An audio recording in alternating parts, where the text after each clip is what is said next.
ओम शांति। भगवत गीता श्लोक क्लास में आज के श्लोक टेस्ट के लिए श्लोक नंबर है दूसरे अध्याय का 32वें श्लोक से 35वें श्लोक तक, अध्याय 2 श्लोक नंबर 32 से 35 तक और 9वें अध्याय का 23वां श्लोक, अध्याय 9 श्लोक नंबर 23। श्लोक टेस्ट के लिए पहला प्रश्न है,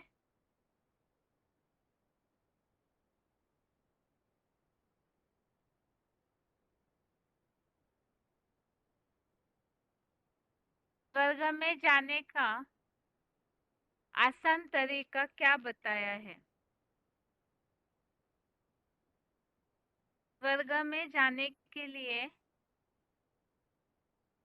गीता में आसान तरीका कौन सा बताया है? मुरली पॉइंट में भी इस बात का उल्लेख दिया हुआ है।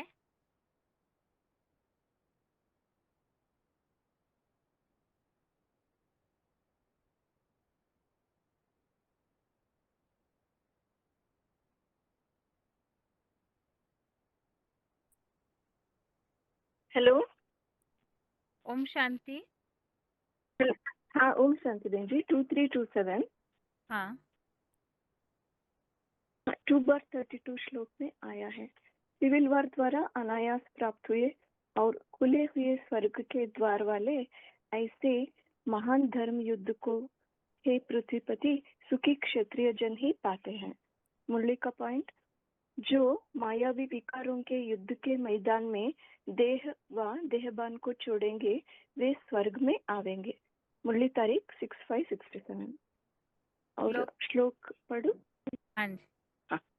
यदृच्छया चोपपन्नं स्वर्गद्वारम् अपावृतं सुखिनः क्षत्रियाः पार्थ लभन्ते युद्धमीदृशम्।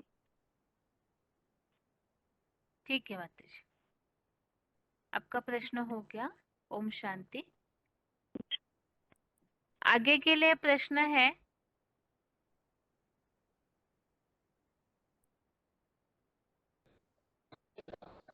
मृत्यु से भी बड़ी कौन सी चीज सम्मानित व्यक्तियों के लिए होती है?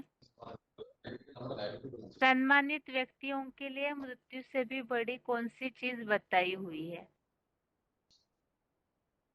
हेलो। ओम शांति। ओम शांति। जो मृत्यु से बड़ी चीज है कि अभिमान को नष्ट करना, कभी दूसरे से आपका आवाज समझ में नहीं आ रहा है, नेटवर्क बहुत कट हो रहा है। Hello hello. कई ऐसी जगह खड़े रहिए आप जो आवाज आए हमें। हाँ। हेलो। हाँ जी।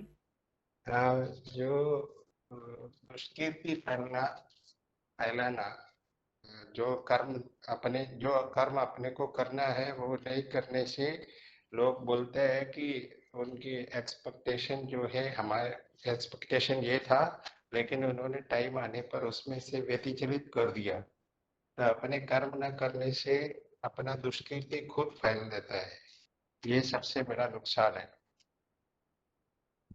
श्लोक बताइए।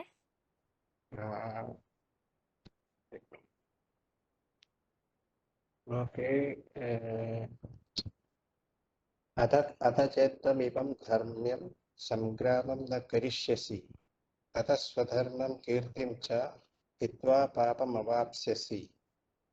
ये 2 का 33 नंबर श्लोक है।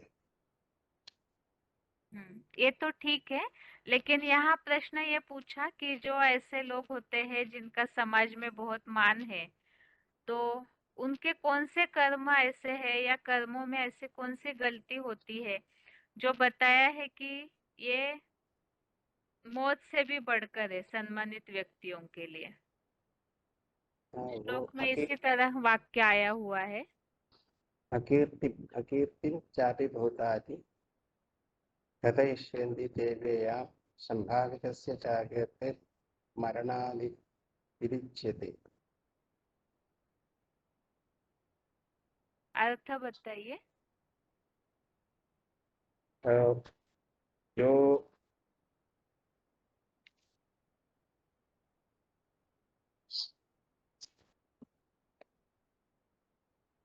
हेलो। हाँ जी। हाँ, जो धर्म युद्ध में अगर तुम धर्म के फेवर नहीं करोगे तो लोग तुम्हें अधम गति समझ जाएंगे, ताकि तुम भाग के दूर हो गया। तो उसके लिए उस टाइम लोग तुम्हारे सपोर्ट नहीं करेंगे। तो ठीक वो है। हाँ, हाँ, आप अपनी बात पूरी कीजिए। अपने दुष्कृत्य करेंगे, और जितने तुमने अभी तक जो किया था वो सब अभी व्यर्थ हो जाएगा। तो तुम्हारे जो समूह सोसाइटी समूह में जो अभी तक जो वैल्यू था वो अ, खत्म हो जाएगा, ऊपर से तुम्हारा दुष्कृति भी हो जाएगी।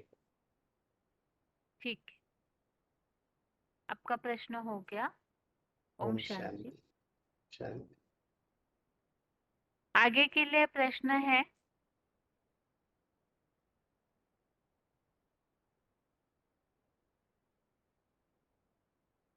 जो विधर्म है उनकी बढ़ोतरी कैसे होती है?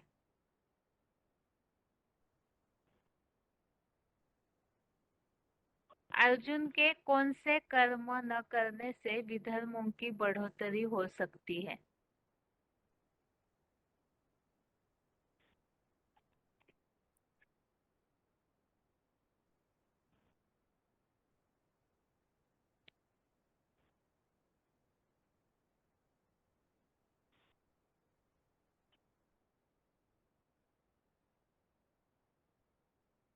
फोन अनम्यूट है किसी का?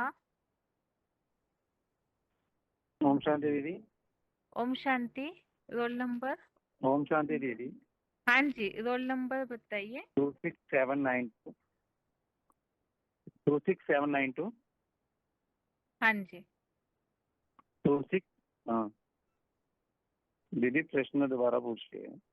प्रश्न ये पूछा है कि श्लोक में ऐसे किस बात का उल्लेख आया हुआ है जिससे कि अर्जुन के ऐसे कर्म है जिससे विधर्मों की बढ़ोतरी हो सकती है?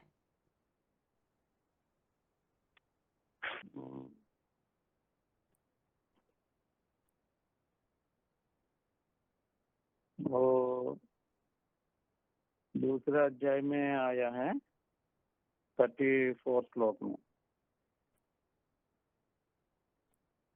हम्म। अकीर्तिं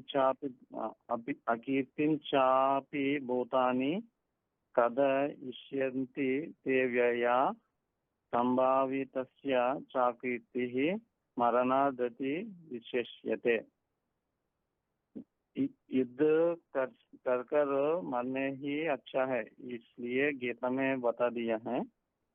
और उसका श्लोकार्थ है, और संसार के दुखी अशांति लोग निरंतर तेरी अपकीर्ति करेंगे, और सम्मानित व्यक्ति के लिए यह अपकीर्ति मौत से भी बढ़कर है। हाँ, इसमें कहीं ठीक है विधर्म की दीदी। बात तो नहीं आई ना इस श्लोक में जो आपने इधर में बताया? तो बात है, तो दूसरा वो दूसरा अध्याय में 35 श्लोक में भी आया है। हम्म। वो क्या है, महाराजी तुझको क्षत्रिय योद्धा होते हुए भी विरोधियों के भय से धर्म युद्ध से भयभीत व विमुख हुआ मानेंगे, और जिनके मन में तेरा महानतम धनुर्धार होने का इतना अधिक मान है, वो ही अविनाशी भारत के सच्चे सनातनी लोग तुझको तुच्छ समझेंगे। इसमें भी नहीं आया कि विधर्म की बढ़ोतरी हो सकती है। की बढ़ोतरी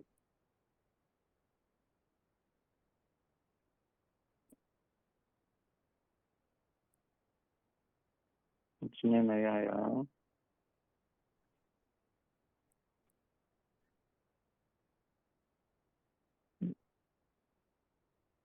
ठीक है, एक बात का और उत्तर दीजिए, जब युद्ध करेंगे तो हम्म, उससे क्या प्राप्ति होती है? ये जो धर्म युद्ध है, ये करने से जो भी पुरुषार्थी अर्जुन है उनको क्या प्राप्ति होगी? स्वर्ग प्राप्त हो जाता है, ठीक, स्वर्ग की सुख प्राप्ति हो जाता है। ठीक। आपका प्रश्न ओके, हो गया। हाँ, ओम धन्यवाद। शांति। आगे के लिए प्रश्न है,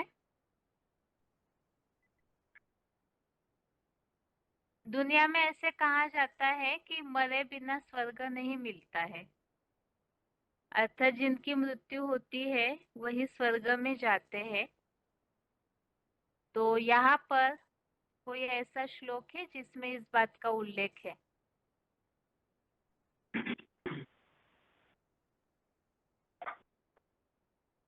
फोन अनम्यूट है किसी का?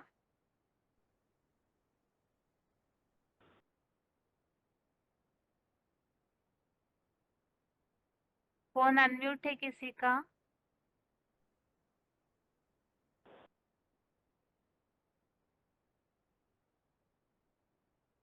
फोन अनम्यूट है किसी का?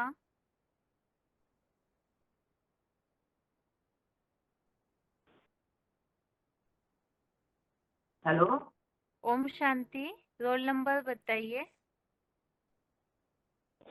9572। हेलो, 500 ना?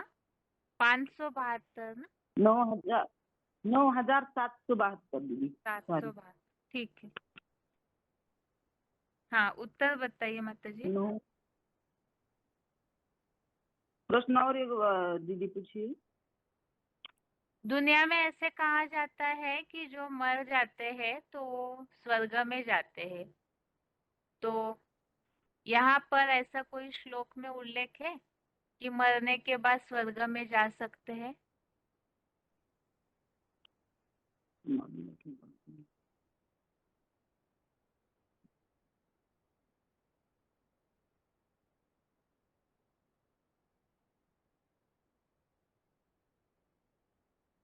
ढूंढना पड़ेगा आपको, तो दूसरा प्रश्न बताती हूँ। हाँ हाँ हाँ, पूछिए। कुंती का अर्थ बताइए। कुंती माना पांडवों की माता का नाम है कुंती। माना हाँ। दे, कुंती माना दे दे। हाँ, और अदिति, अदिति भी कहते हैं उसको। श्लोक में जो बाबा ने अर्थ बताया है वो अर्थ बताइए। कुंती इस शब्द का अर्थ क्या बताया बाबा ने? ऊट। आपके पास नया किताब है माता जी? हाँ हाँ हाँ हाँ, है।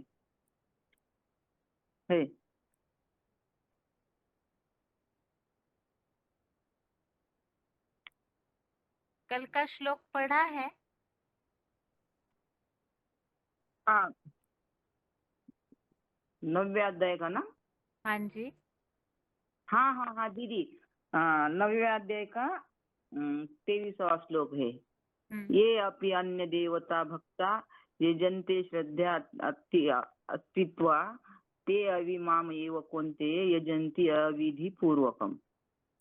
अर्थ बताऊं? सिर्फ कुंती हे शब्द का अर्थ हे दे, बताइए। हाँ हाँ हाँ, देहभान नाशिनी। ठीक है। दार दारयति। ये हाँ, कुंती के लिए जो हमने पॉइंट सुना था वीसीडी का, अगर आपने नोट किया है तो पॉइंट बताइए। पांडव कौरवों के मिल करके एक दो भक्त कौन शिव के पुजारी हैं।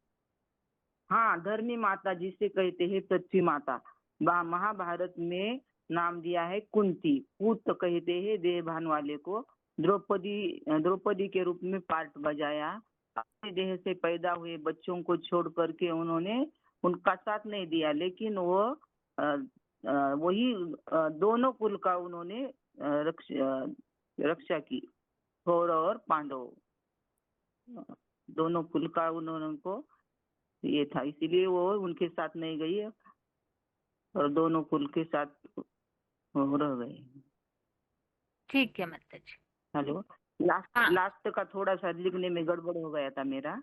हाँ, मेन बात तो आपने बताई है। ठीक है हाँ माता जी। हाँ हाँ। ओम शांति। ओम शांति।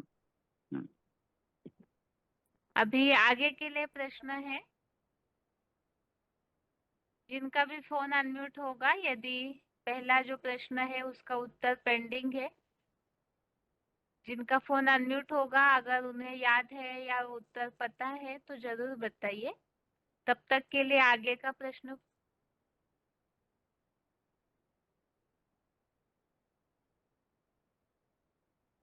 जो महारथी है वो अर्जुन को तुच्छ क्यों समझेंगे?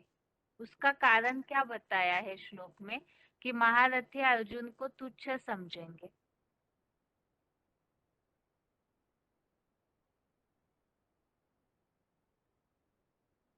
फोन अनम्यूट है किसी का?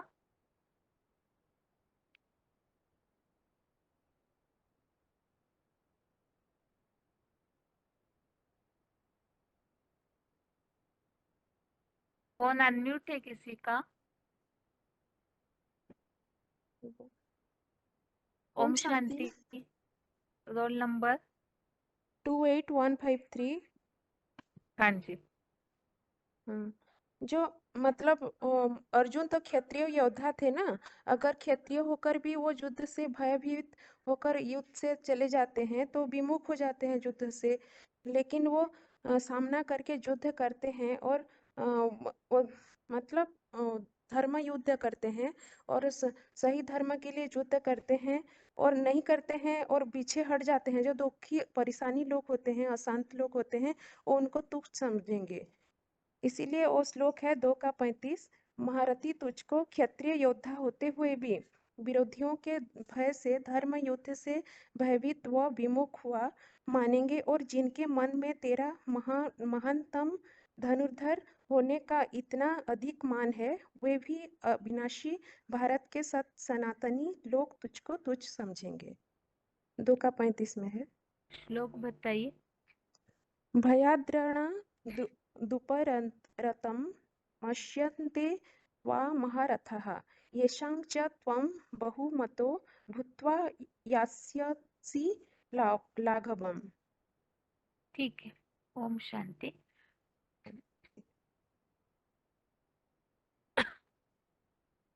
आगे के लिए प्रश्न है,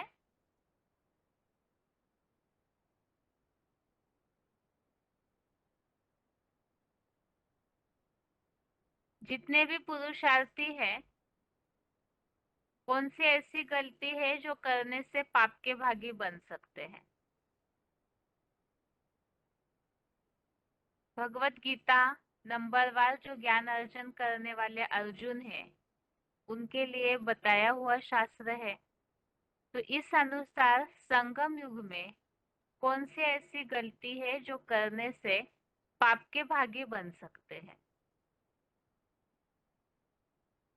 फोन अनम्यूट है किसी का? ओम शांति। ओम शांति। Roll number 19,283। हाँ जी, उत्तर बताइए। 2,33 श्लोक। अथ चेत् त्वम् इमं धैर्यं संग्रामं न करिष्यसि ततः स्वधर्मं कीर्तिं च हित्वा पापम् अवाप्स्यसि। यदि तू यह धार्मिक युद्ध नहीं करेगा तो स्वधर्म और कीर्ति को नष्ट करके पाप का भागी बनेगा।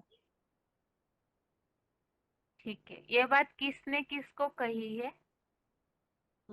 ये बात श्री कृष्ण अर्जुन को कही है। भग, भगवान अर्जुन को ठीक है माताजी।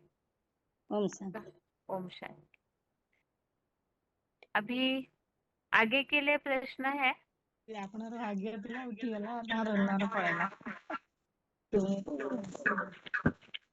आगे के लिए प्रश्न है।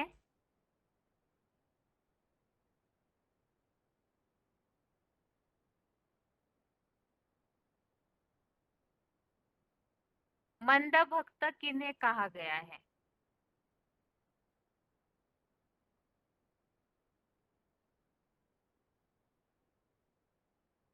मंद भक्त किन्हें कहा गया है?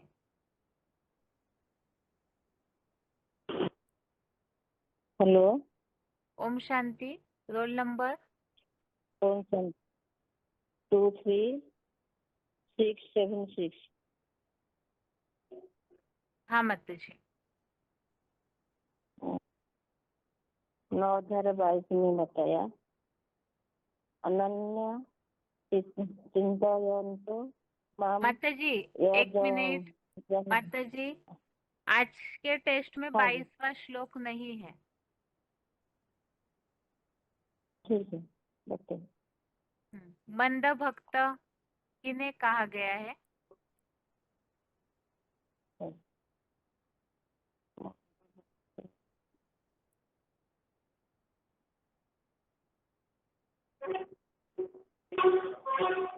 आप जो श्लोक बता रहे थे उसके आगे का श्लोक में इसका उत्तर है।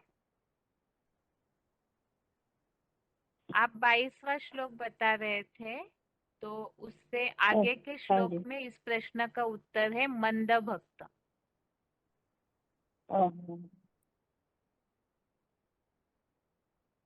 आप श्लोक बता दीजिए माताजी। उत्तर नहीं भी आप पहचान पा रहे होंगे, श्लोक बता दीजिए।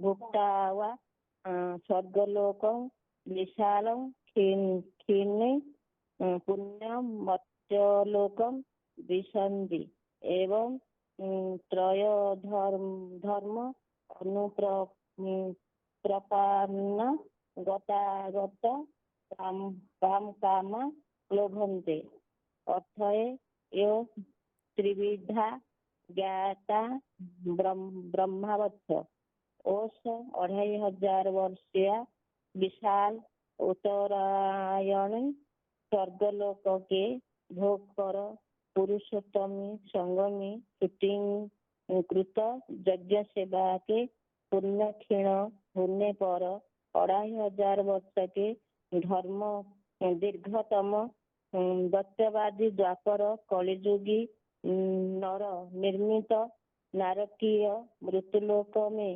अपने द्रुम से ही प्रवेश पाते हैं। इससे ब्राह्मण से देवता और क्षत्रिय इन 3 धर्मों की विधा के अनुकरण कर्ता पुरुषोत्तम संगम युग में भूत भविष्य संबंधी कामना का लाभ सत्य सनातन धर्म में ही पाते हैं। ठीक है माताजी। हाँ माताजी ठीक है। ओम शांति। ओम शांति। आगे के लिए प्रश्न 2 प्रश्नों के उत्तर पेंडिंग है, तो जिन्हें आता है वो लोग हाथ उठाइए जरूर। एक तो पूछा था कि जो दुनिया में ये मान्यता है कि मरे बिना स्वर्ग नहीं दिखता है या मरने के बाद ही स्वर्ग में पहुंचते हैं, तो इस बारे में किस श्लोक में उल्लेख आया हुआ है? और दूसरा प्रश्न ये मंद भक्त किन्हें कहा गया है?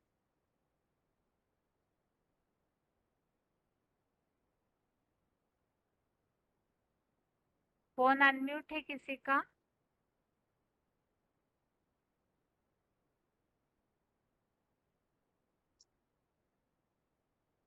ओम शांति दीदी। ओम शांति। मैं जो मंद वक्त वाली प्रश्न है ना उसका उत्तर देना चाहती हूँ। जी, आपका रोल नंबर बताइए।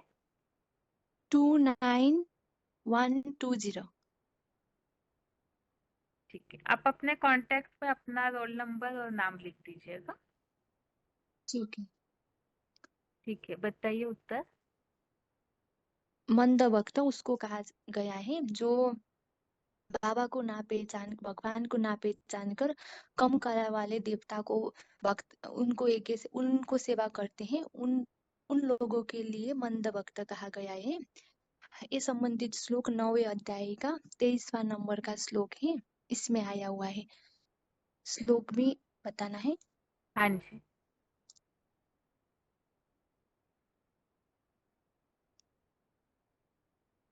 श्लोक बता दीजिए।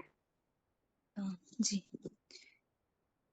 यह अपि अन्य देवता भक्ता यजन्ते श्रद्धाये अविन्ता ते अपि माम एव कौन्तेय यजन्ति अवधिपूर्वकम।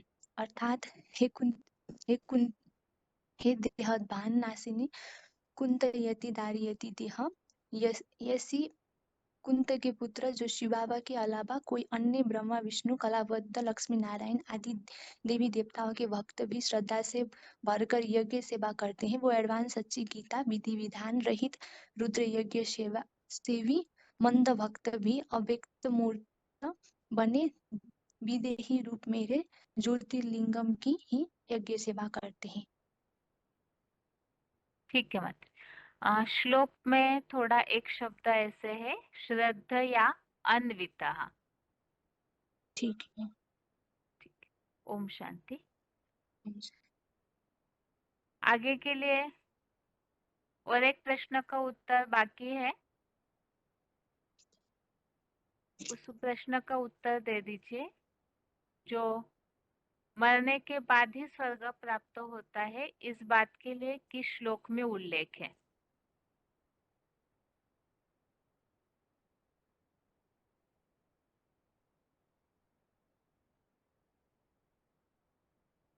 फोन अनम्यूट है किसी का?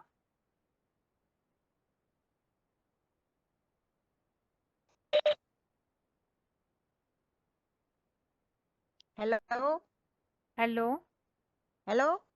ओम शांति। रोल नंबर बताइए। 13,562 है दीदी। हाँ जी, ये 2 का 33 वाला श्लोक है दीदी। हाँ बताइए। किंतु यदि तू गेट वे टू हेवन वाला यह धार्मिक अहिंसक महाभारत युद्ध नहीं करेगा तो अल्लाह अव्वल दिन के सत्य सनातनी सब धर्म और कीर्ति को नष्ट करके देवेतवादी नारकीय दैत्यों की हिंसक धर्म युद्ध के पाप का ही भागी बनेगा। ये है ना दीदी? हाँ जी, दीदी ये है ना 33वां? हाँ जी, अच्छा लेकिन इसमें इसकी मृत्यु की बात नहीं आई है ना? अच्छा इसमें नहीं आई दीदी? नहीं, आप बताइए, मृत्यु की बात आई है इसमें उल्लेख? हाँ नहीं आई दीदी। तो 34 में आई दीदी ये। 34 में 2 का 34 श्लोक में इसमें आई ना दीदी? आप अच्छे से अर्थ पढ़िए फिर बताइए।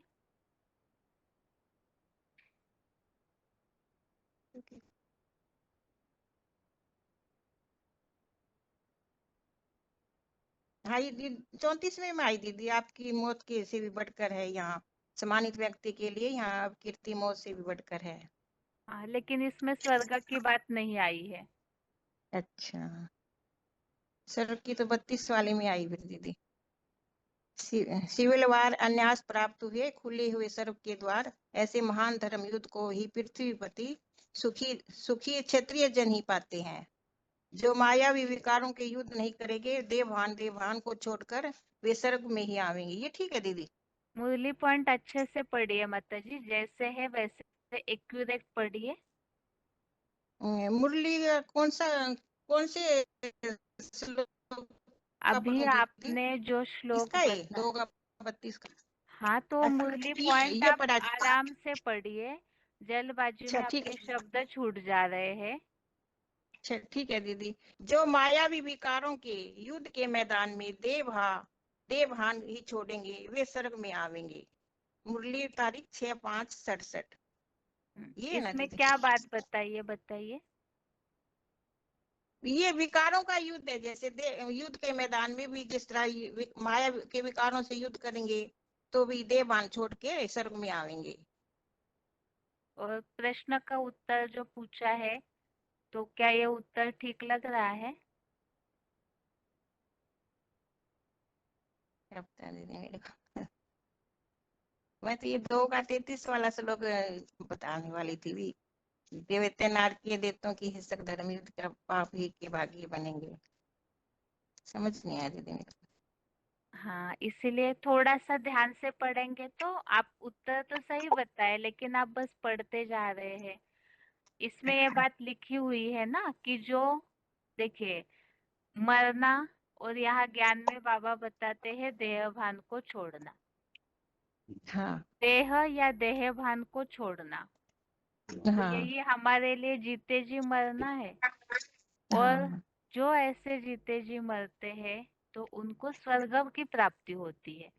तो यहाँ हाँ यही बात बताई ना, युद्ध के मैदान में जो देह भान या देह को छोड़ेंगे वो स्वर्ग में हाँ आएंगे।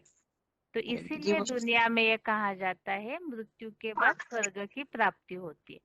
तो वो तो साधारण मृत्यु समझते हैं, लेकिन यहाँ तो देहभान छोड़ने की बात है। देवान जीवन मुक्ति से कहेंगे, देवान को छोड़कर स्वर्ग में आएंगे। ठीक है दीदी। मतलब सिर्फ पढ़ेंगे माता जी आप तो नहीं चलेगा ना, आप अच्छे से गौर से उस श्लोक को समझेंगे तो हाँ गीता पढ़ने का फायदा है ना। नहीं तो हमारे भी भक्तों की तरह हो जाएगा कि भक्त भी पढ़ते हैं, हम भी पढ़ते जा रहे हैं सिर्फ। न कोई कोई बात तो समझ में आ जाती, कोई रह जाती दीदी। हाँ हाँ, ठीक है माता जी, ठीक ठीक है। है दीदी। ओम शांति। ओम शांति दीदी। अभी आगे के लिए प्रश्न है, बोलना तो आगे के लिए प्रश्न है दूसरे अध्याय के जो श्लोक आज के टेस्ट में है, तो पुरुषार्थी जीवन में वो श्लोक किस प्रसंग में लागू कर सकते हैं? या तो वर्तमान समय में जो कलयुगी शूटिंग चल रही है, तो उस समय इन श्लोकों के आधार से आप या पुरुषार्थियों को क्या सीख लेनी चाहिए? एक तो ये श्लोक किस प्रसंग में लागू कर सकते हैं वो बताइए, या तो जो आज के टेस्ट में दूसरे अध्याय के श्लोक है वो श्लोक से पुरुषार्थी जीवन में क्या सीख लेनी चाहिए, किस बात के लिए वो श्लोक हमें पुरुषार्थी जीवन में समझ करके पुरुषार्थ करना चाहिए, वो बात बताइए।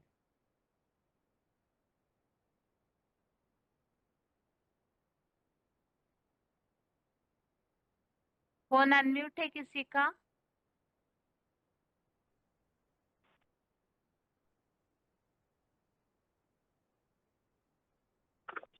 फोन अनम्यूट है, फोन पे ध्यान दीजिए।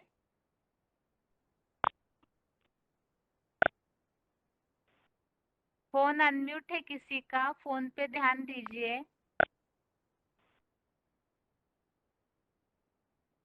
जिनका फोन अनम्यूट है वही हाथ उठा रहे बार बार, फोन अनम्यूट था।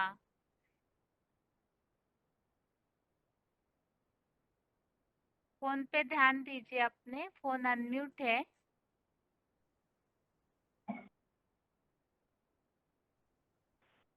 कोई छोटे फोन वाले हैं जिनका फोन अनम्यूट है?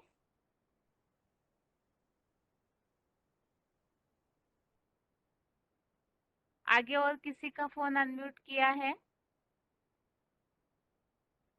हेलो। हेलो, ओम हेलो। शांति। हाँ जी, ओम शांति दीदी। Roll roll number number 28,322। हाँ जी। हाँ जी दीदी। तो दीदी जो दूसरे अध्याय का 25वां श्लोक है उसमें हम ये बता सकते हैं कि जैसे अगर हम मतलब अपनी देहभान को नहीं छोड़ेंगे, मतलब मायावी विकारों से युद्ध नहीं करेंगे और देहभान को नहीं छोड़ेंगे तो हम स्वर्ग में नहीं आएंगे, क्योंकि आत्मिक स्थिति से ही हम स्वर्ग के सुखों को अनुभव कर सकते हैं। और दूसरे के 32 में भी यही भाव ने बताया कि जैसे जो ये महाभारत भाव ने बोले ना, गेटवे टू हेवन इज स्वर्ग, मतलब अगर हम ये विकारों के युद्ध से लड़ेंगे तभी हम स्वर्ग के गेट को मतलब देख सकते हैं, खोल सकते हैं। जैसे स्वधर्म मतलब आत्मिक स्थिति में स्थित होंगे तभी हमारी जो हमारे धर्म की वृद्धि होगी, नहीं तो हम जो नाटकीय द्वैतवादी दैत्यों के हिंसक धर्म है उन्हीं की वृद्धि करेंगे। अगर हम अपने विकारों से युद्ध करके आत्मिक स्थिति नहीं बनाएंगे तो वो द्वैतवादी नाटकीय धर्मों की वृद्धि करेंगे। अगर उनकी वृद्धि करेंगे तो फिर संसार में हमारी अपकीर्ति होगी। 34वें श्लोक के अनुसार अपकीर्ति होगी तो फिर जो सामान्य व्यक्ति हैं मतलब उनको तो फिर अपकीर्ति मौत से भी बढ़कर होती है उनके लिए, यही बोला है दीदी। और 35वें श्लोक में भी यही भाव ने बोला है कि अगर हम क्षत्रिय होते हुए भी इन अपने विकारी युद्ध नहीं करेंगे, डर के बैठ जाएंगे विरोधियों के भय से, तो फिर उनको विमुख हुआ मानेंगे तो महानतम महान होने के बाद भी हमारा जो इतना मान है तो सत्य सनातनी लोग हमको तुच्छ समझेंगे। मतलब ये हमारा एक तरह से अधिकार ही हो गया है, भी राइट है कि हमें ये युद्ध करना ही करना है, अपने विकारों से और अपनी स्वस्थिति को बनाना है। वो बनाएंगे तभी हम स्वर्ग में आएंगे और बाप समान बढ़ेंगे। ठीक है माता जी, आपका प्रश्न हो गया। ओम शांति। ओम शांति जी, ठीक बताया? हाँ जी, हाँ ठीक बताया माता जी। ठीक, अभी आगे सेम प्रश्न और कोई इसी प्रश्न का उत्तर दे सकते। और दूसरे अध्याय के जो श्लोक है उससे पुरुषार्थी जीवन में क्या सीख लेनी चाहिए, या तो सेवा फील्ड में भी, जैसे दुनिया में भी काफी ऐसे लोग हैं, तो उनको भी आप किस तरह से इन बातों को बताएंगे।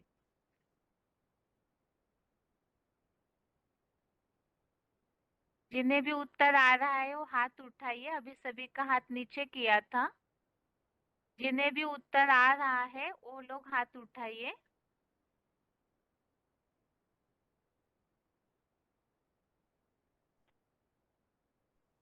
फोन अनम्यूट है किसी का? हेलो, ओम शांति। Roll number?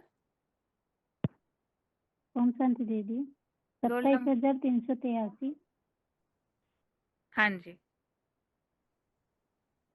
हाँ, उसमें जो 2 का 32 में बताया है कि जो क्षत्रिय हुए मतलब जो पुरुषार्थ करते हैं, जो ब्राह्मण है, जो क्षत्रिय होते हुए जो पुरुषार्थ करते हुए जो माया की जो विकारों की युद्ध है, वो युद्ध के मैदान में जो देह और देहवान को छोड़ेंगे तो हमें जो सुख शांति का जो स्वर्ग में जा पाएंगे। और जो 33वां श्लोक में भी बताया है, जैसे यहाँ जो पुरुषार्थ करते करते जो अवस्था तो ऊपर नीचे होती जाती है, 5 विकार के जो कोई भी विकार के बाहर जो होता है तो पुरुषार्थ को कोई भी बाहर हो जाए तो उसे टूट जाते हैं, तो ऐसे पुरुषार्थ को छोड़ देते हैं तो अनिश्चय बुद्धि बन जाते हैं। तो ऐसे होने से जो दैत्यवादी जो नारकीय दैत्यों के जो अहिंसक युद्ध का पाप की भागी बनेंगे। है ना, पुरुषार्थ करते करते जो देहवान को जो युद्ध को नहीं छोड़ना है, माना पुरुषार्थ को नहीं छोड़ना है, पुरुषार्थ में लगी ही रहना है, नहीं तो दूसरे जो धर्म पिताओं के और दूसरे धर्मों की बातों में आ जाते हैं तो पाप की भागी बनते हैं। और जो 34वें श्लोक में बताए हैं कि अगर युद्ध नहीं करेंगे, ये जो 5 विकार के युद्ध में हम नहीं करेंगे, जो संसार के जो दुख अशांति वाले लोग है वो जो निरंतर हम जो पुरुषार्थ करते हैं, ब्राह्मण बनते हैं, तो हमको निंदा करते हैं, हमारा अपकीर्ति करेंगे। तो ऐसे जो अपकीर्ति है हमको जो निंदा करते हैं वो मौत से भी बढ़कर है। और 35वां श्लोक में बताया है, अगर हम इतना पुरुषार्थ करके ब्राह्मण बन के इतना ज्ञान को उठा करके अगर युद्ध से फाइनल में अगर युद्ध में हम पीछे हट जाते हैं, विमुख हो जाते हैं, तो जो जो हमें जो मानते थे कि ये ज्ञान को जानते हैं, कि पढ़ते हैं, तो हमारा वो जो जो सम्मान था वो हमें हिंदी में क्या होता, जो महानता है हमको तुच्छ मानेंगे। ठीक है माता जी, ठीक है। ओम शांति। ओम शांति।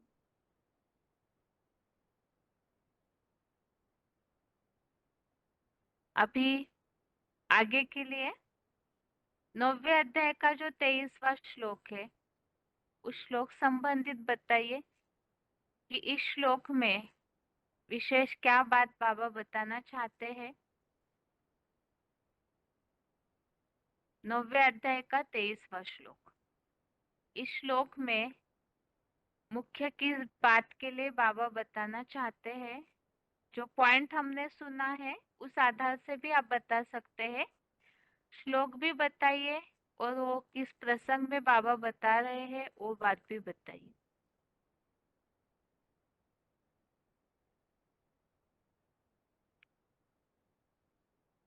फोन अनम्यूट है किसी का? ओम शांति। ओम शांति। 23,622 रोल नंबर है। हाँ जी। ये जो श्लोक है, जी अपि अन्य देवता भक्ता यजन्ते श्रद्धया नियुक्ताः ते अपि मं एव कौन्तेय यजन्ति अविधि पूर्वक। इसका अर्थ में बाबा ने बताते हैं, जो विधि है विधि पूर्वक, तो जो जानने वाला ज्ञानी बच्चा ज्ञानी ब्राह्मण बच्चा तो जानकर वो विधि को मानकर सच्ची गीता एडवांस के ज्ञान के अनुसार बाबा को याद करते हैं। परंतु जो भगवान को नहीं जानते, उनका ज्ञान नहीं है, देवता और भगवान के अंतर उनको समझ में नहीं आता है, लेकिन उनमें उन्होंने जो श्रद्धा से भरकर, चाहे ब्रह्मा देव हो या विष्णु देव हो या कालाबद्ध लक्ष्मी नारायण आदि देवी देवता हो, किसी को भी ये उपासना करते हैं, याद करते हैं या उनके लिए यज्ञ करते हैं, उनका जो श्रद्धा भावना का फल भगवान बोलते हैं कि वो जो यज्ञ सेवा करते हैं ये मेरे ज्योतिर्लिंग की सेवा करते हैं, क्योंकि वह ज्योतिर्लिंग को जानते नहीं, अव्यक्त तो मूर्ति क्या है, विदेही रूप क्या है, भगवान क्या है, इसीलिए उनको मंद भक्त कहा गया है। भले ही मंद हो, लेकिन उनका जो श्रद्धा भावना है, श्रद्धा भावना का फल जरूर उनको मिलेगा। और बाबा बताते हैं, जो श्रद्धा से, चाहे मुझे जानो या न जानो, लेकिन उनका श्रद्धा का फल मैं जरूर दूंगा। यहाँ बाबा ने बताते हैं कि देहभान को नाश करने के लिए देहभान जागर तोड़ देंगे, जैसे कि कुंतयति धारयति देहं, माने कुंत माने जो बर्थ, जैसे हाथी को उसका आरोही जैसे है, उसको कंट्रोल लाने के लिए बर्थ मारता है, इसी प्रकार हम अपने देहभान को बार बार जलाकर, याद की कुंत में बार बार अगर जला कर देंगे तो देहभान नष्ट हो जाएगा। तो हम अपने जो लक्ष्य पथ में जा सकते हैं। देहभान नाश करने वाले ही विधेय बन सकते हैं, विधेय बाप को याद कर सकते सही रूप से। ये देवता और श्रद्धा भावना विश्वास बाबा ने बोलते हैं, जो अगर किसी सैनिक जो बहुत सारे को मार देता है तो उनका भाव क्या है, भाव प्रधान विश्व चलेगा, उनका भाव के अनुसार उनको फल मिलता है। ठीक है, आपका प्रश्न हो गया। ओम शांति। अभी आगे के लिए प्रश्न है, जिन्होंने 9वें अध्याय का सार रेडी किया है वो लोग हाथ उठाइए। प्रश्न जरूर ध्यान से सुने। 9वें अध्याय का सार अर्थात अध्याय 9 का पहले श्लोक से 22वें श्लोक तक जो सार बता सकते हैं वो लोग हाथ उठाइए।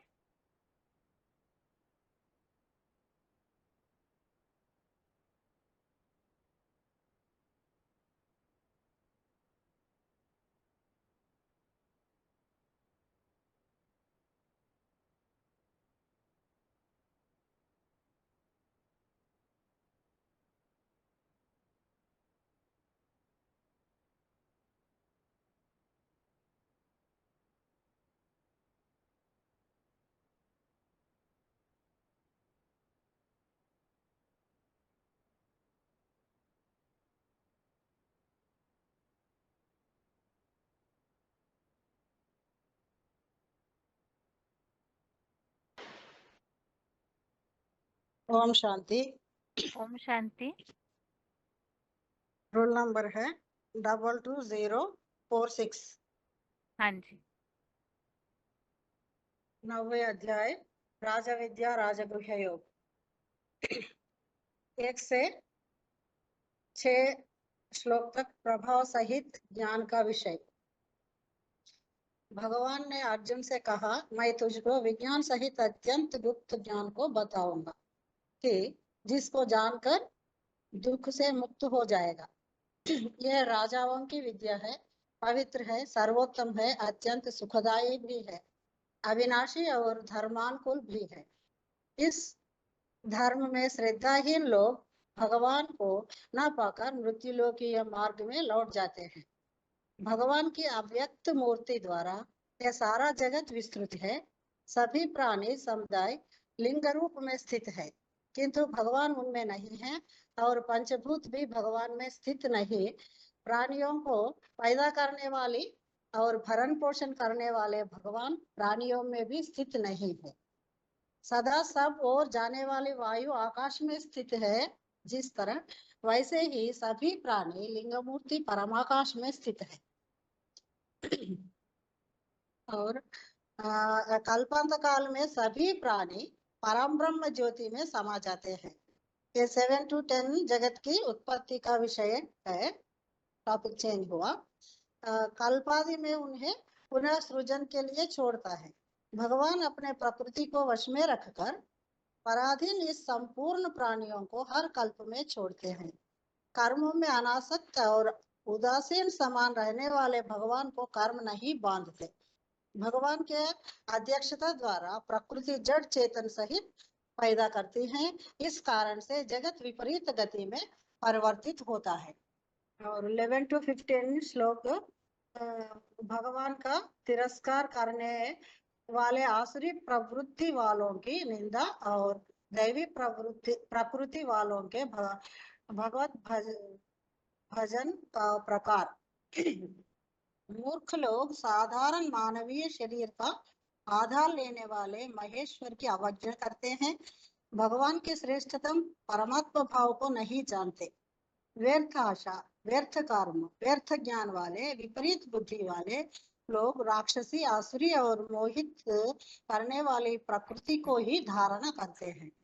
किंतु दैवी परा प्रकृति के आश्रित महात्माएं शिव बाबा को पहचान कर अव्यभिचारी मन से याद करते हैं।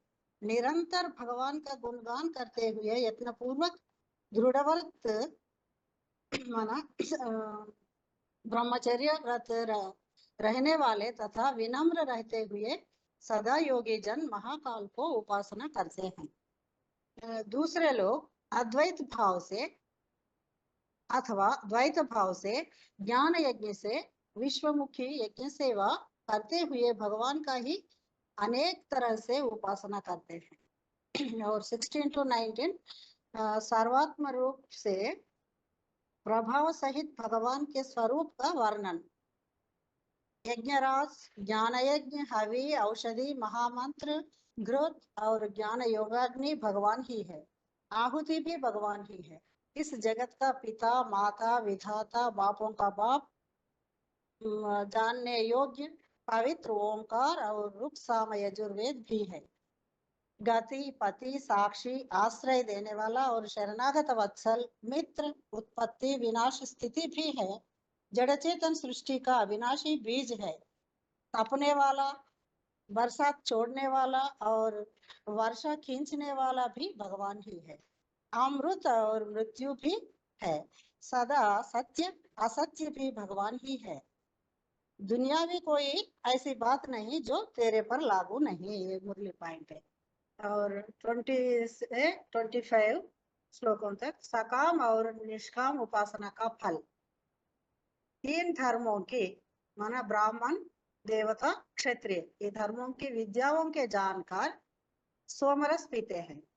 उससे पाप मुक्त होकर यज्ञ सेवाओं से भगवान को प्रसन्न करके स्वर्गीय श्रेष्ठ गति पवित्र सुरेंद्र लोक को पाकर देवों के दिव्य भोगों को भोगते हैं। इस विशाल स्वर्ग लोक को भोग कर पुण्य क्षीण होने पर मृत्यु लोक में जाते हैं। ऐसे तीन धर्मों की अनुकरण करता भूत भविष्य काम्य कामनाओं का लाभ पाते हैं। अव्यभिचारी लोग भगवान की ध्यानमग्न होकर उपासना करते हैं।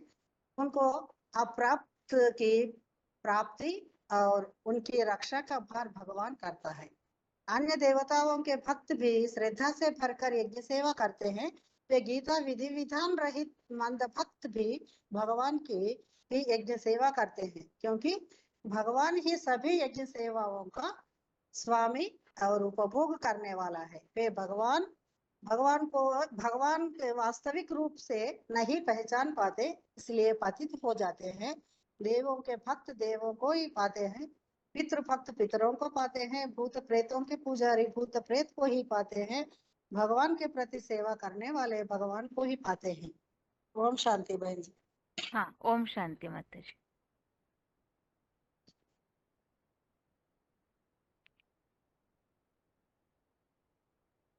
आगे काफी सारे हाथ उठे हुए हैं सार के लिए, इसीलिए और किसी का फोन अनम्यूट किया जा रहा है, लेकिन ध्यान जरूर दें क्लास का टाइम पूरा हो रहा है, इसलिए ज्यादा विस्तार में न बताएं। ओम शांति। ओम शांति। रोल नंबर है 19289। हाँ जी। 9वां अध्याय है राजविद्या राजगुह्य योग। पहला श्लोक है श्री भगवान वाच, दोष दृष्टि रहित तुझको ज्ञान और योग सहित अत्यंत गुप्त गीता ज्ञान बताऊंगा, जिसको जानकर तू दुखों से मुक्त हो जाएगा। दूसरा है यह एडवांस गीता ज्ञान सब विद्याओं का राजा है, उत्तम राजाई का रहस्य है एवं अति पवित्र उत्तम और भगवान से प्रत्यक्ष जाना जाता है। पालन करने के लिए अत्यंत सुखदायी और अविनाशी धर्मानुकूल भी है। तीसरा है इस ज्ञान रूप सत धर्म में श्रद्धा रहित पुरुष भगवान को न पाकर मृत्यु लोकीय मार्ग में लौट जाते हैं, जिसके लिए बताया है मूढ़ा जन्मनि जन्मनि। चौथा है मेरी अव्यक्त मूर्ति महादेव द्वारा यह सारा जगत विस्तृत है, अतः सभी प्राणी समुदाय मानव बीज आदि देव में स्थित है, किंतु मैं शिव सब प्राणियों में सर्वव्यापी नहीं हूँ।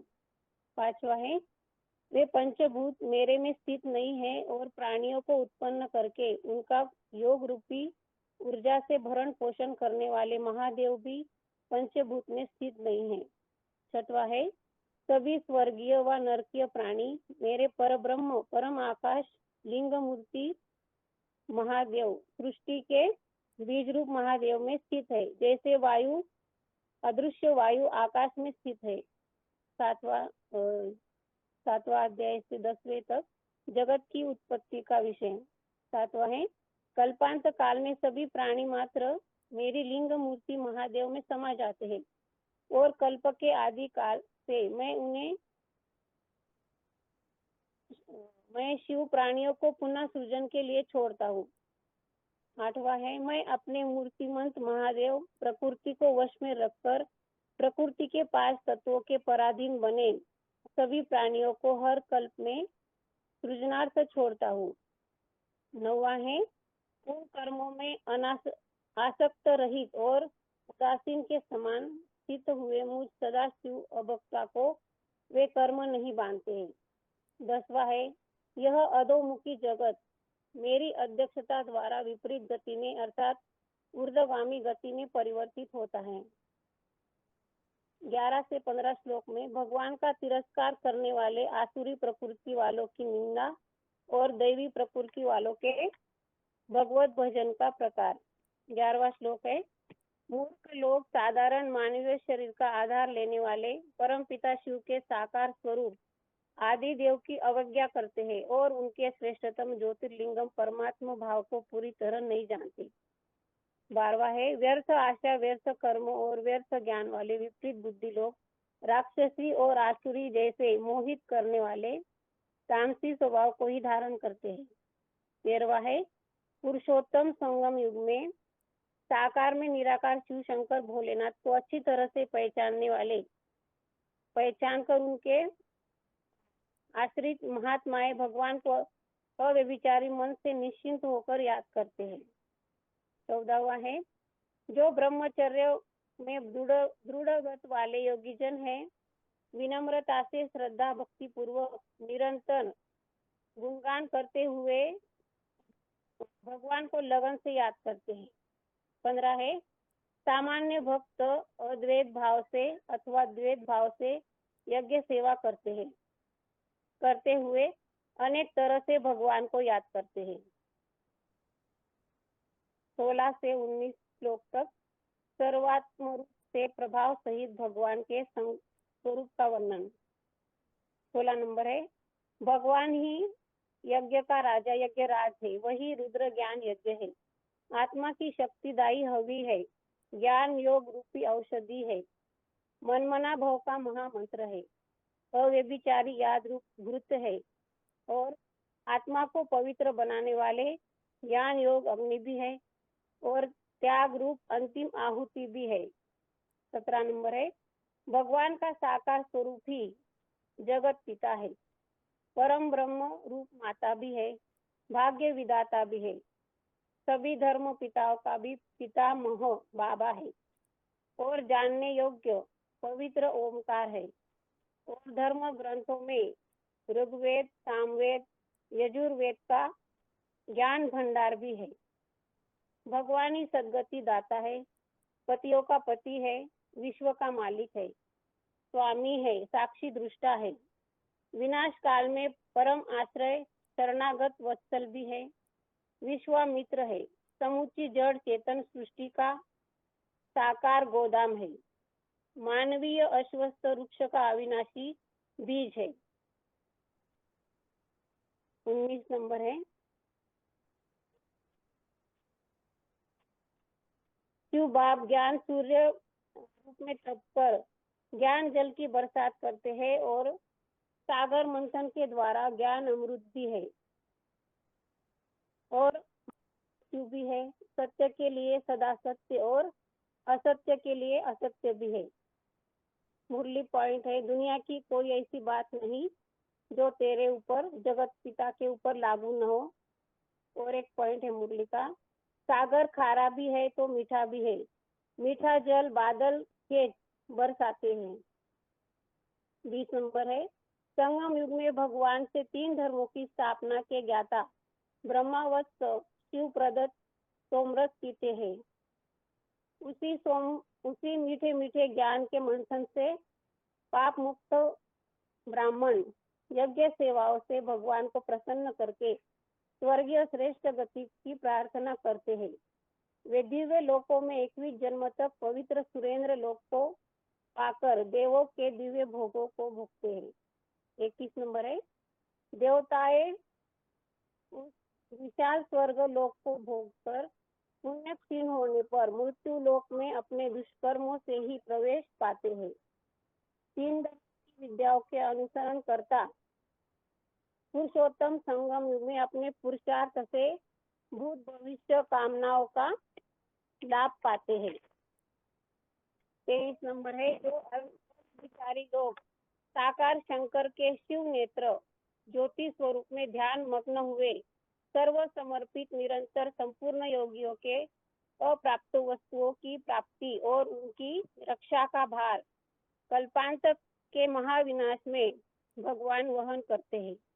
मुरली पॉइंट है अप्राप्त वस्तु नहीं ब्राह्मणों के खजाने में। दूसरा है कयामत में खुदा के बंदे बड़े मौज में रहेंगे। 23 नंबर है जो शिव बाबा के अलावा जो अन्य देवी देवताओं के भक्त भी श्रद्धा से युक्त हुए यज्ञ सेवा करते हैं वे सच्ची गीता विधि विधान रहित रुद्र यज्ञ सेवी भी अव्यक्त मूर्ति बने ज्योतिर्लिंगम की ही यज्ञ सेवा करते हैं। ओम शांति।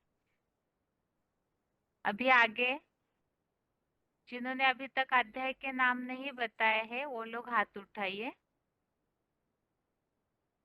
अध्याय के नाम जिन्होंने नहीं बताए हैं वो लोग हाथ उठाइए।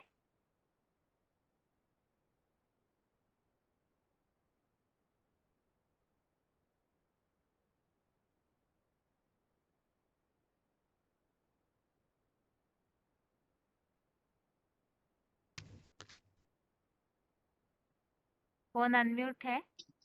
ओम शांति। ओम शांति। 29142 हाँ जी।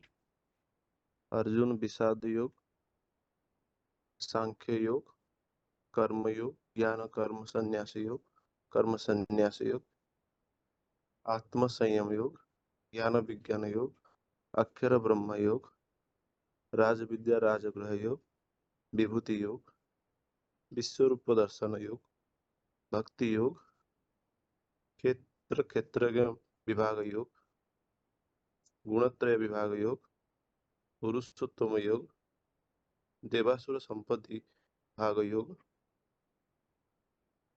श्रद्धात्रय विभाग योग, मुख्य संन्यास योग। ओम शांति। ओम शांति। आगे और किसी का अनम्यूट है?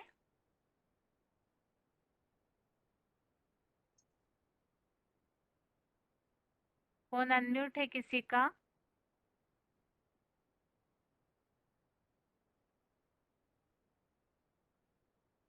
हेलो। ओम शांति। हेलो। ओम शांति। Roll number 7316। हाँ जी।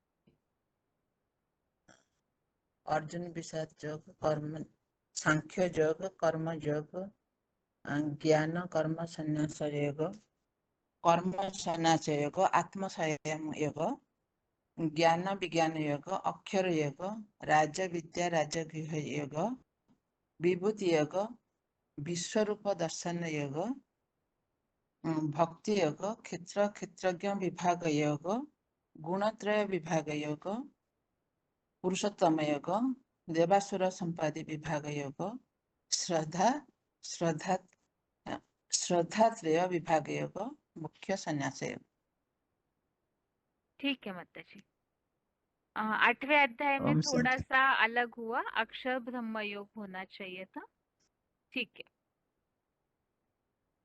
आगे और किसी का फोन अनम्यूट है?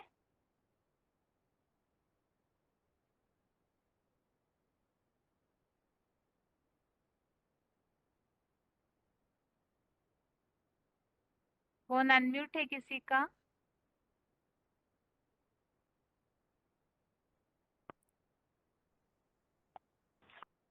हेलो। ओम शांति। Roll number? हेलो। हाँ ओम जी। शांति। 24968। हाँ जी।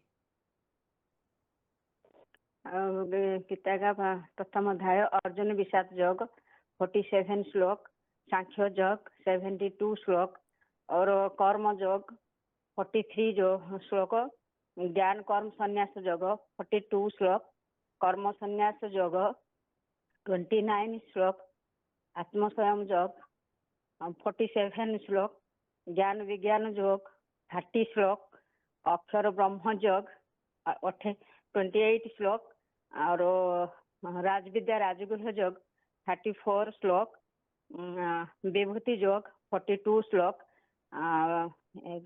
विश्वरूप दर्शन योग 55 श्लोक, 12 भक्ति योग 20 श्लोक, 13 क्षेत्रज्ञ योग 34 श्लोक और 14 गुणत्रय विभाग योग 27 श्लोक, पुरुषोत्तम योग 20 श्लोक, 16 दैवासुर संपद विभाग योग 24 श्लोक और 17 श्रद्धात्रय विभाग योग 28 श्लोक और 18 मोक्ष संन्यास योग 78 श्लोक, टोटल 700 श्लोक है। ठीक है, ओम शांति। ओम शांति। आगे और किसी का फोन अनम्यूट है?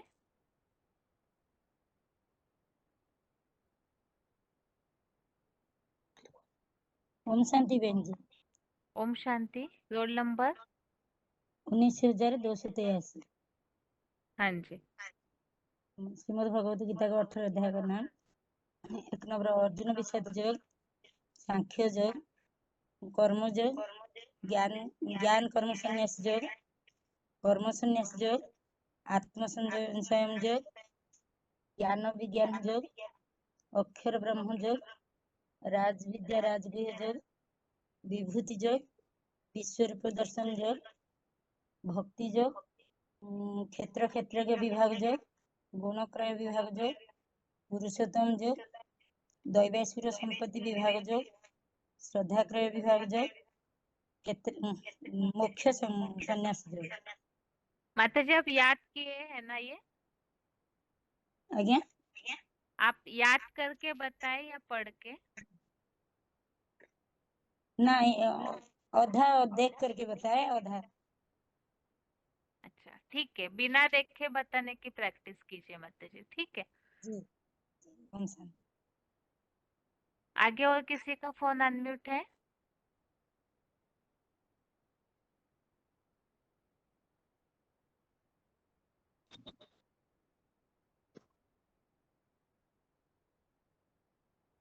फोन अनम्यूट है? हेलो, ओम शांति। Roll number? ओम शांति दीदी। 24184। हाँ जी।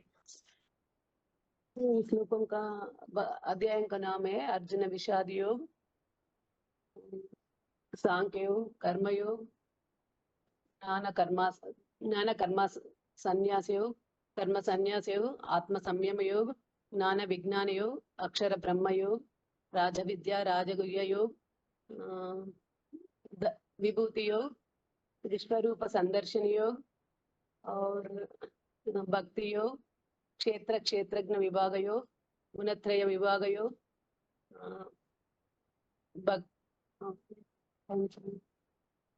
पुरुषोत्तम पुरुषोत्तम योग, दैवासुर संपत्ति योग, गुणत्रय विभाग, श्रद्धात्रय विभाग योग, मोक्ष संन्यास योग। ओम शांति दीदी। ओम शांति। आगे और किसी का फोन अनम्यूट है?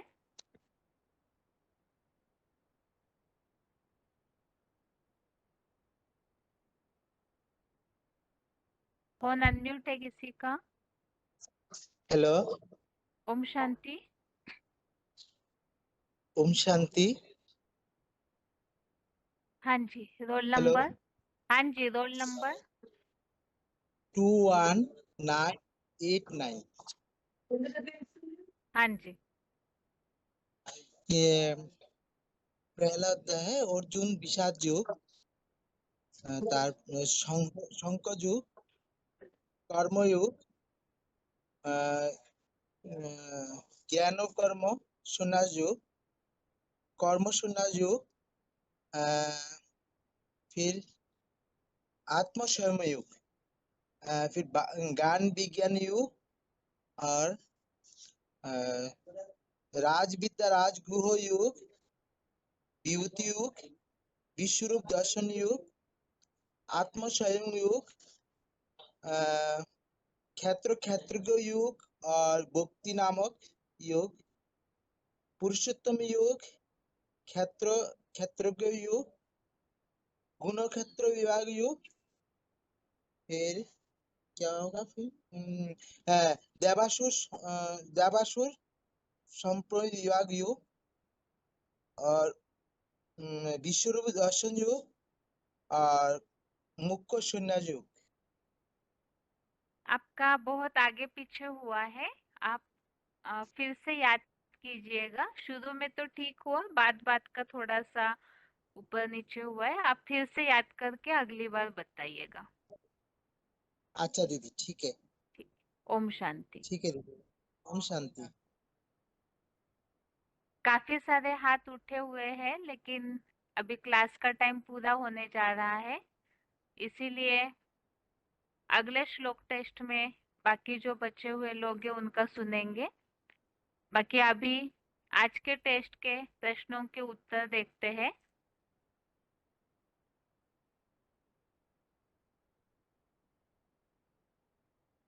पहले तो 9वें अध्याय का 23वां श्लोक।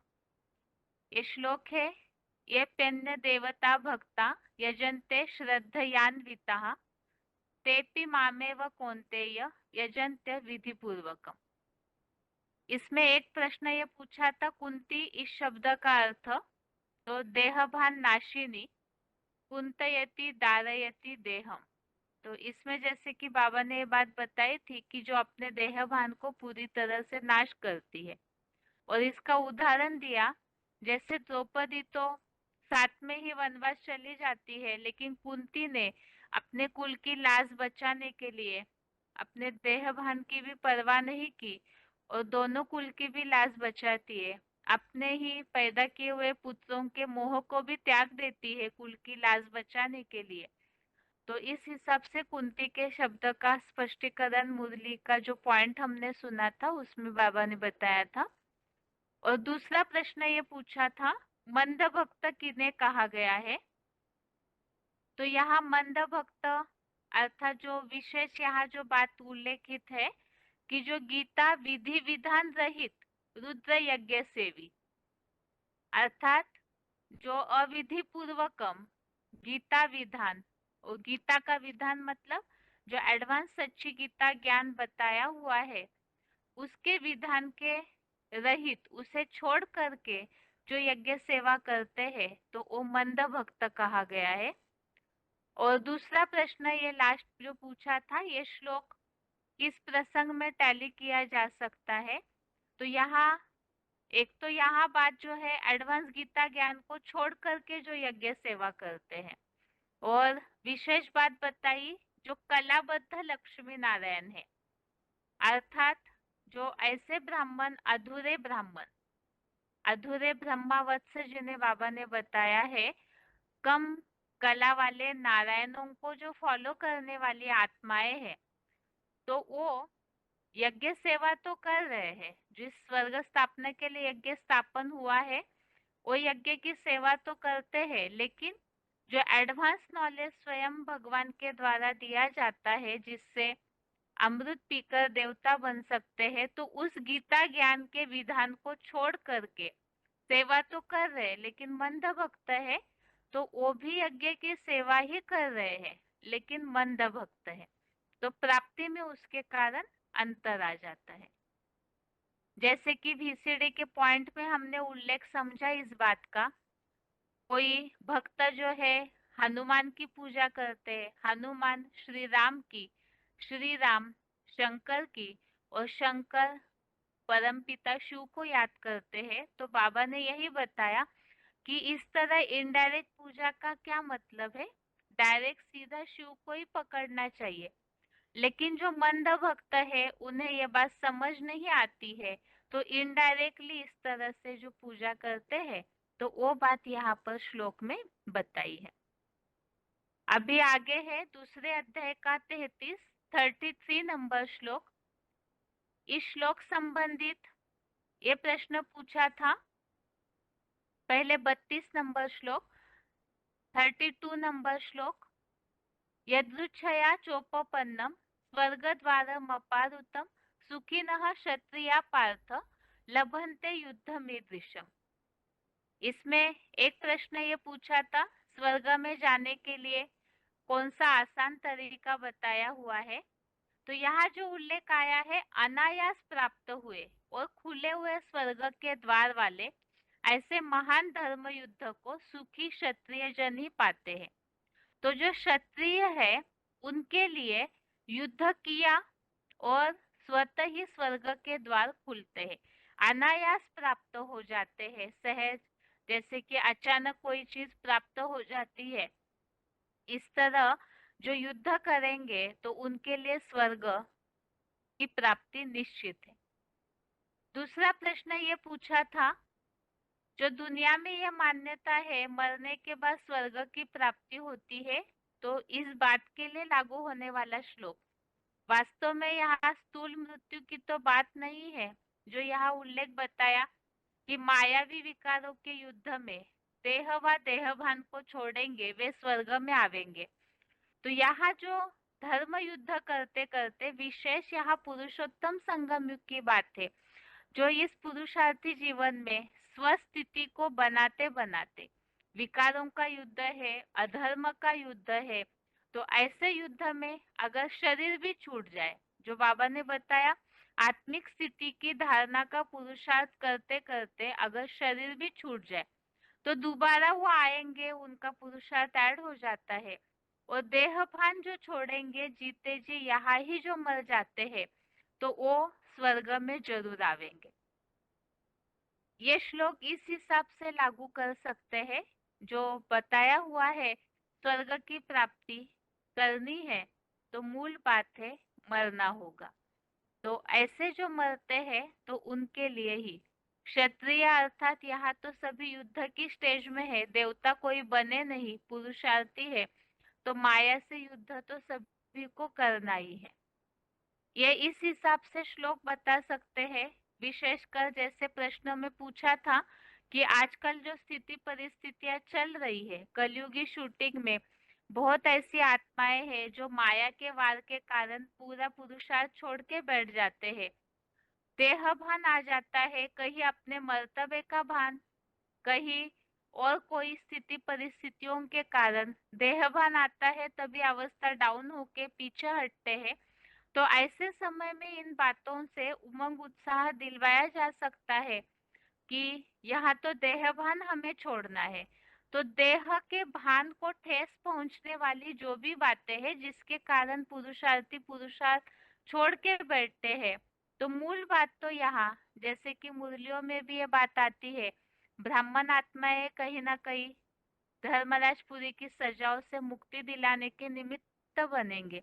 तो यहाँ भी ये एक तो अपने मायावी विकारों का युद्ध है, दूसरा अधर्म का युद्ध है, तीसरा ये महाभारत युद्ध है। तो यहाँ देह भान को पूरी तरह राख करने से स्वर्ग की प्राप्ति होगी। अगला है 33वां श्लोक, 33 नंबर श्लोक। अथ चेत्वम इमं धर्म्यम संग्रामम न करिष्यसि ततः स्वधर्मम कीर्तिम च हित्वा पापम वाप्स्यसि। इस संबंधित ये प्रश्न पूछा था, विधर्मों की बढ़ोतरी कब हो सकती है। तो यहाँ जो उल्लेख आया है कि यदि अर्जुन, भगवान अर्जुन को बता रहे हैं कि यदि तू ये धार्मिक युद्ध नहीं करेगा तो द्वैतवादी नारकीय दैत्यों की हिंसक धर्म रुद्धि के पाप का ही भागी बनेगा। तो अर्जुन अगर धार्मिक युद्ध न करे तो फिर धर्म की स्थापना के लिए धार्मिक युद्ध है, और अगर वो धर्म स्थापना वाला युद्ध नहीं किया तो फिर जो हिंसक धर्मों की वृद्धि अर्थात विधर्मों की वृद्धि होती रहेगी। दूसरा प्रश्न ये पूछा था, जो भी पुरुषार्थी है वो संगम युग में पाप के भागी कब बन सकते हैं। तो यहाँ नंबरवार जो भी पुरुषार्थ का अर्जन करने वाले अर्जुन है, उन सबके लिए ही ये बात है कि धार्मिक युद्ध नहीं किया तो सत्य सनातन जो स्वधर्म है वो स्थापन नहीं हो पाएगा, और उसकी कीर्ति और स्वधर्म भी नष्ट होने के कारण पाप के भागी बनेंगे। तो यहाँ पुरुषार्थी जीवन में हमने कदम रखा है वो उसी उद्देश्य से कि हम भगवान के कार्य में मदद करेंगे, स्वर्ग स्थापना के कार्य में। फिर अगर युद्ध किया नहीं, पीछे हटे, पुरुषार्थ छोड़ करके बैठ गए देहभान के कारण, अनिश्चय बुद्धि बन गए, कहीं ना कहीं किसी न किसी के प्रभावित होकर के, जो भी पुरुषार्थी जीवन में ऐसे विधर्मी ब्राह्मणों का भी संबंध संपर्क भी होता है। तो ऐसों का सामना न करके यदि प्रभावित हो जाते हैं तो स्वधर्म और कीर्ति नष्ट हो जाएगी और इससे पाप का भागी बनेंगे। तो श्लोक के प्रश्नों के साथ ये श्लोक किस प्रसंग में और पुरुषार्थी जीवन में कहाँ लागू कर सकते हैं उसका भी उत्तर बताया। अभी आगे 34वां श्लोक है। इस संबंधित प्रश्न ये पूछा था कि सम्मानित व्यक्तियों के लिए मौत से बढ़कर के क्या होता है। तो अपकीर्ति अर्थात जो ग्लानि होती है, नाम खराब हो जाता है, बदनामी हो जाती है, तो वो जो है मौत से भी बढ़कर है। वो किस प्रसंग में ये बात बोली है? तो ये श्लोक जो है अकीर्तिम चापि भूतानि कथयिष्यन्ति ते व्ययाम संभावितस्य चा कीर्ति मरणादतिरिच्यते। इसमें ये बताया कि अगर अर्जुन धार्मिक युद्ध नहीं करेगा तो जैसे पहले श्लोक में उल्लेख आया 33 में हिंसक धर्मों की बढ़ोतरी होगी, तो फिर जो लोग आज संसार में दुखी अशांत है वो और भी दुखियों की संख्या बढ़ेगी। और जो आशा लगा कर रखी है दुखियों ने कि कोई आएगा और हमें इस दुख से मुक्ति दिलाएगा, तो फिर अगर सनातन धर्म की स्थापना करने वाले ही पीछे हट गए, सब छोड़ छाड़ के बैठ गए, पुरुषार्थ युद्ध करना छोड़ दिया, तो ये जो अशांत लोग हैं वो फिर अपकीर्ति करेंगे, निंदा करेंगे, ग्लानि करेंगे। और जो ऐसे योद्धाएं होते हैं उनके लिए ये अपकीर्ति या ग्लानि मौत से भी बढ़कर है। तो यहाँ विशेष बात यह है, यदि हम पुरुषार्थी जीवन के हिसाब से ले, जैसे पुरुषार्थ करते करते मुरलियों में कई बार इस बात का उल्लेख भी आता है कि कोई अनिश्चय बुद्धि बनते हैं, अर्थात मायावी विकारों से युद्ध करते करते हार गए, ज्ञान छोड़ के बैठ गए, पुरुषार्थ करना छोड़ दिया। तो जिन्होंने भी उनको पुरुषार्थ करते हुए देखा है, विशेषकर जो भी अज्ञानी संबंधी संपर्की है, तो वो देखेंगे कि ये तो पूरी तरह से ही छोड़ करके बैठ गए हैं, तो वो फिर कहीं ना कहीं ग्लानि जरूर करते हैं। इस तरह से अपकीर्ति होगी। जो बाबा ये बात मुरलियों में भी बताते हैं कि ऐसे जो अज्ञानी लोग हैं, या तो ब्राह्मण परिवार में भी कई ऐसे लोग हैं जो यही कहेंगे ये तो बहुत अच्छा पुरुषार्थ करते थे, इन्हें सच में क्या भगवान मिला था, तो फिर इस तरह से छोड़ के क्यों बैठ गए।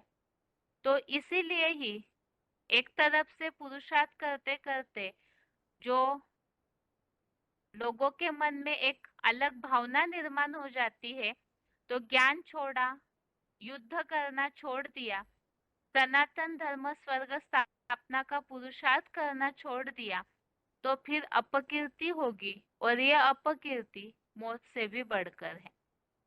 और आगे 35वां श्लोक है 35 नंबर का। भयाद्रनादुपर्तम मनस्यन्ते त्वं महारथः एषां च त्वं बहुमतो भूत्वा यास्यसि लाघव। अर्थात इस श्लोक में ये बात पूछी थी कि अर्जुन को तुच्छ कब समझेंगे लोग। तो यहाँ जो उल्लेख आया है कि महारथी तुझे भय से, धर्म युद्ध से विमुख हुआ मानेंगे, कि विरोधियों के भय से युद्ध छोड़ दिया, विमुख हो गया। तो जिनके मन में तेरा महानतम धनुर्धर होने का मान है, वे भारत के सत्य सनातनी लोग तुझको तुच्छ समझेंगे। तो यहाँ भी यही बात है कि जो ज्ञान में चलने वाले या महारथी है, या तो ऐसे जो भी जिन्होंने भी ज्ञान में चलने वालों को देखा है अच्छा पुरुषार्थ कर रहे हैं, तो अचानक इस तरह से युद्ध करना छोड़ देते हैं, भगवान के कार्य में सहयोग देना छोड़ देते हैं, तो वो फिर तुच्छता की नजर से देखेंगे। तो इस तरह से ये दूसरे अध्याय के जो श्लोक है ये विशेषकर इसी के लिए है कि ये थोड़ा सा समय बचा हुआ है संगम युग का, तो युद्ध जब अंतिम पड़ाव पर होता है तो तो और ही उमंग उत्साह से युद्ध करना चाहिए, लेकिन ऐसे समय प्रभावित हो गए, कहीं ना कहीं देहभान के कारण अवस्था डाउन हो गई, पुरुषार्थ छोड़ दिया, तो फिर ग्लानि जरूर होगी, यहाँ तो होगी ही होगी। लेकिन जैसे बताया, भविष्य जो जन्म है उस पर भी उसका प्रभाव पड़ेगा, बाकी ब्रॉड ड्रामा के जो जन्म है उस पर भी प्रभाव पड़ेगा। इसीलिए ये धर्म युद्ध में देहभान छोड़ेंगे तो स्वर्ग में पहुंचेंगे। इस तरह से आज के श्लोक टेस्ट के प्रश्नों के उत्तर यहाँ पूरे हुए। आज के लिए गीता क्लास यहाँ तक ही। ओम शांति।